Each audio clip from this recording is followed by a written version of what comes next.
Bonjour. Vous êtes nombreux à vouloir prendre la parole devant plusieurs personnes à la fois avec confiance, avec aisance, en conservant tous vos moyens.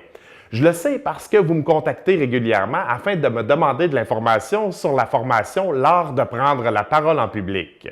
Alors pour vous et ceux qui n'ont pas encore osé me contacter, voici. La formation L'art de prendre la parole en public, c'est une formation qui se donne devant un maximum de 6 participants. Vous avez besoin d'un public pour progresser. Donc, ce n'est pas le type de formation qu'on peut suivre dans le confort de son sous-sol sur le web. Mais avec un maximum de 6 participants, c'est un public restreint. Et comme formateur, ça me permet également de travailler beaucoup avec chacun des participants. La formation est d'une durée de 4 jours à raison d'une journée par semaine pendant 4 semaines, de 9h à 16h. Pour les gens très occupés en semaine, nous avons également les sessions en format week-end, un samedi sur 2. Pendant les journées de cours maintenant, 80% d'exercices pratiques et 20% de théorie. Vous ne m'entendrez pas beaucoup parler de communication. Vous allez en faire et je vais commenter vos performances. Alors, ça ressemble à quoi les exercices? Tout d'abord, des exercices de diction. Vous avez un cahier d'exercices et on retourne à la base. On fait de la diction. Pourquoi? Pour travailler la prononciation, l'articulation. Combien de fois des gens vous laissent un message sur votre boîte vocale et vous n'êtes même pas en mesure de les rappeler parce que vous ne comprenez pas la moitié des chiffres? On va travailler cet aspect-là où vous allez avoir une bonne prononciation.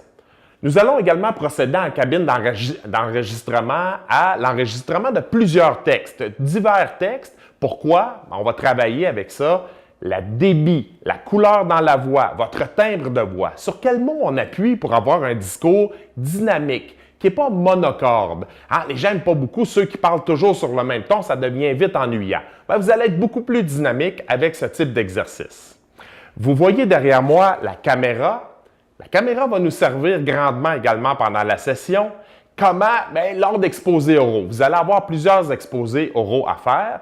Certains seront captés à la caméra parce qu'au-delà des mots et des sons qui sortent de votre bouche, le non-verbal est aussi important. Nous allons développer avec ça votre gestuel. Nous allons travailler sur votre posture. Vous allez voir à l'écran ce que les gens voient quand vous vous adressez à eux.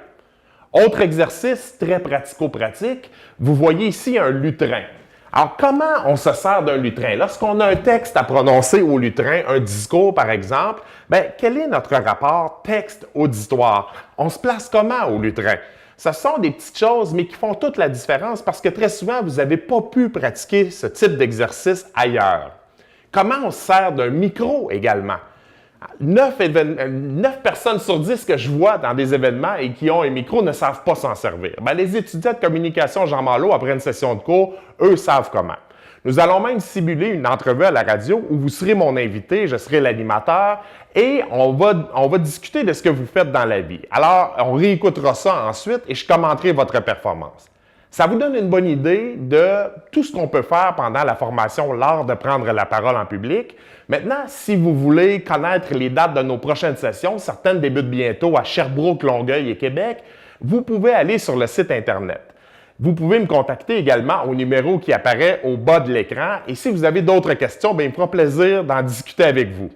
Alors, je vous dis à la prochaine, au plaisir de vous voir dans un de nos groupes. Merci!